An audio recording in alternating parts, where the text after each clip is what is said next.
أشهد أن عليا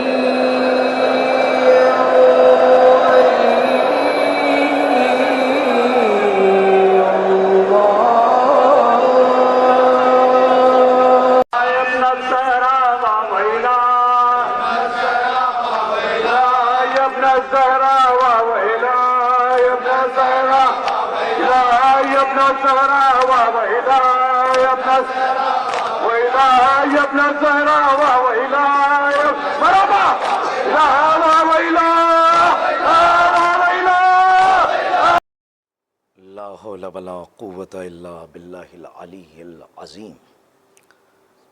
أعوذ بالله السميع العليم من الشيطان اللعين الرجيم. بسم الله الرحمن الرحيم.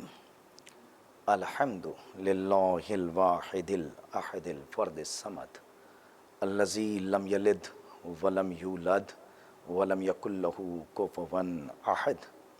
ثم الصلاة والسلام والتحية والإكرام على النبي الأمي المكي المدني الهاشمي القرشي المطلبي سيدنا ونبينا وشفيع ذنوبنا وحبيب قلوبنا مولانا مولى الثقلين جد الحسنين أبي القاسم محمد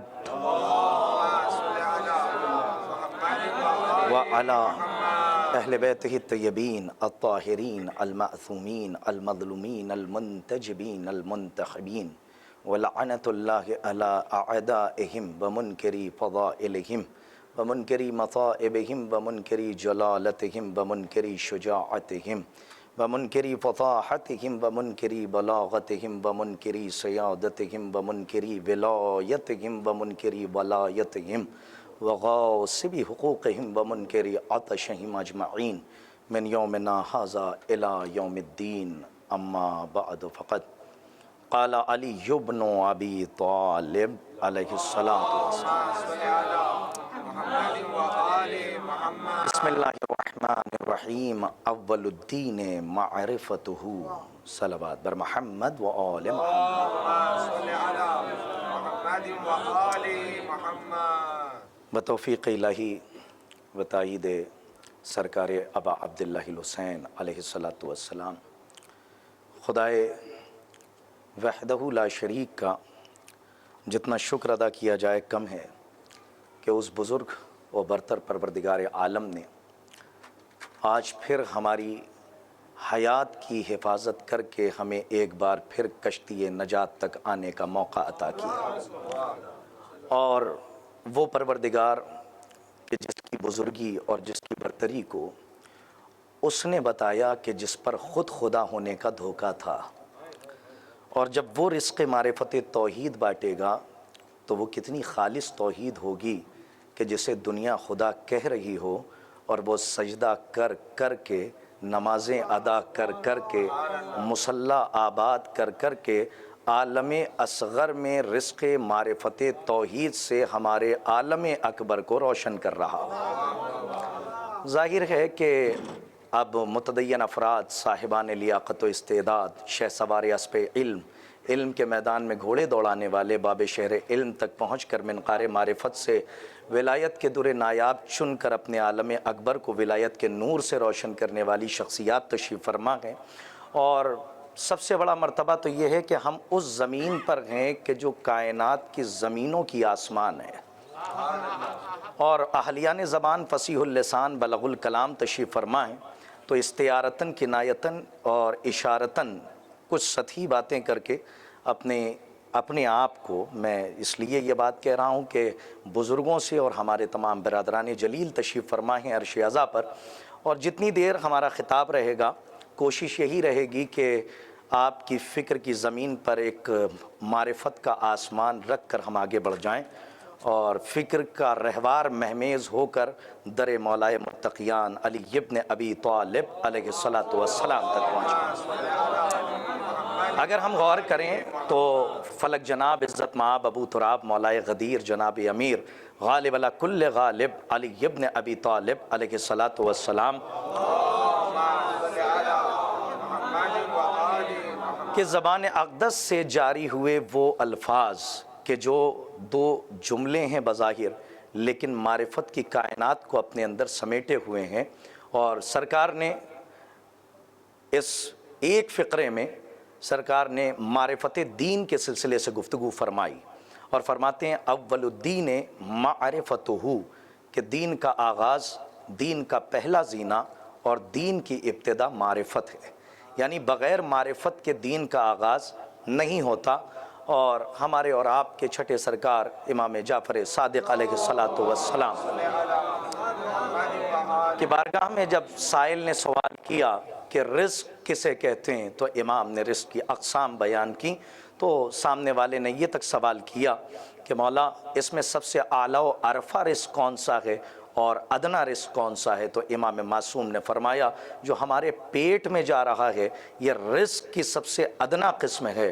تو اس نے سوال کیا مولا پھر اعلیٰ و ارفع رزق کون سا ہے؟ تو امام نے فرمایا جو اعلیٰ و ارفع رزق ہے وہ ہے رزق معرفت توحید، جو سب سے اعلیٰ و ارفع رزق ہے وہ ہے رزق معرفت توحید۔ اور اسی لیے مولا کے اس فقرے کو ہم نے سرنامہ کلام کے طور پہ پیش کیا آپ کے منصفانہ فکر کی عدالت میں، تاکہ معرفت کے حوالے سے کچھ نایاب ہیں، در شہوار ہیں، جو تمام مومنین کی خدمت میں پیش کیے جائیں، اور یہ روحانی تبرک ہے۔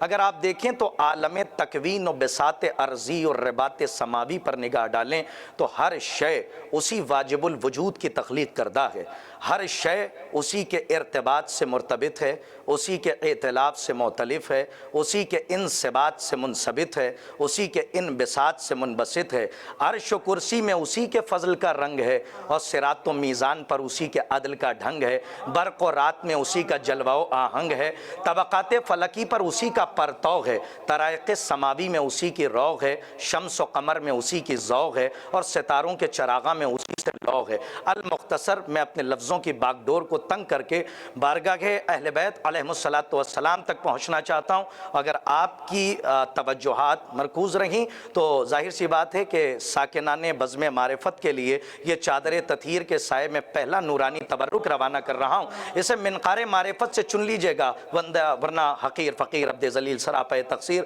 کندہ ناتراش کا اپنا مقدر جو جملہ پہنچا نہ پایا۔ دیکھیے اللہ نے جو آپ کو نعمتیں عطا کی ہیں، آنکھ عطا کی، آپ کو کان عطا کیے، آپ کو پیشانی عطا کی ہے، ان سب کے پیچھے بہت بڑا مقصد ہے۔ تو المختصر اللہ نے جو آپ کو وجہ یعنی چہرہ عطا کیا، اس کا بہت بڑا فائدہ یہ ہے کہ چہرہ اندر کا اخبار ہوتا ہے۔ دیکھیے ہمیں جو خبر ملی ہے، اور میں اسی لیے اردو کے میدان میں اپنے رہبار فکر کو دوڑا رہا ہوں، کیونکہ الحمدللہ اہلیان زبان فصیح الاحسان بلغ الکلام تشریف فرمائے، میرا کوئی جملہ زائل سماعت نہیں ہوگا اور ریکارڈ ہو کے بہت دور تک جانے والا ہے۔ تو اس لیے میں یہ بات کہہ رہا ہوں کہ عزیزان گرامی، خود پروردگار عالم یعنی پروردگار عالم کے سلسلے سے جو بات میں نے عرض کی ہے کہ آپ دیکھتے چلے جائیے کہ ہر شے اسی واجب الوجود کی تخلیق کردہ ہے۔ اور جہاں تک میں نے بات کی ہے معرفت کی، تو یہاں تک میں آپ کو اس لیے لے کر آیا کیونکہ پروردگار عالم المختصر آسمانوں پر نگاہ ڈالیں تو اسی کا جلال ہے، اور گل قدائے ارضی کو دیکھیں تو اسی واجب الوجود کا جمال نظر آئے۔ اور درود و سلام، یہ جملہ اپنی خطابت کی عمر سے زیادہ بڑا کہنے جا رہا ہوں، اور ہمارے برادران جلیل تشریف فرما ہے کہ دعائیں دے دیں وہی بہت ہے۔ عزیزان گرامی، درود و سلام ان ذوات مقدسہ کے لیے کہ جن کے وجود اقدس کی گواہی سے آج تک توحید کی حیات ہے۔ اور اگر یہی ایک جملہ ہے جو ہم مومنین تک پہنچانے میں کامیاب ہو گئے تو ہمارے آنے کا مقصد حل ہو جائے گا کہ جن کے وجود اقدس کی گواہی سے آج تک توحید کی حیات ہے۔ اور میں نے یہ جملہ یوں ہی نہیں کہا، اس لیے کہ الحمدللہ علماء کرام ذوی احترام تشریف فرما ہیں، اور آپ کی نظر میں مولا کا مارکۃ العریٰ خطبہ یعنی خطبہ توحید آپ کی نظر میں ہے، اور میں نے تو بہرحال ایک تائرانہ نظر ڈالی ہے، اور آپ نے اس کی گہرائی اور گہرائی سے معرفت کے در نایاب چنے ہیں منقار معرفت سے۔ میں نے ایک بات کہی کہ چہرہ بہت بڑی خاصیت کا نام ہے، اور چہرہ اللہ کی دی ہوئی اس نعمت کا نام ہے کہ چہرہ جو اللہ نے دیا ہے، چہرہ اندر کا اخبار ہوتا ہے، چہرہ بتاتا ہے بات دل پہ لگ رہی ہے یا دل میں لگ رہی ہے۔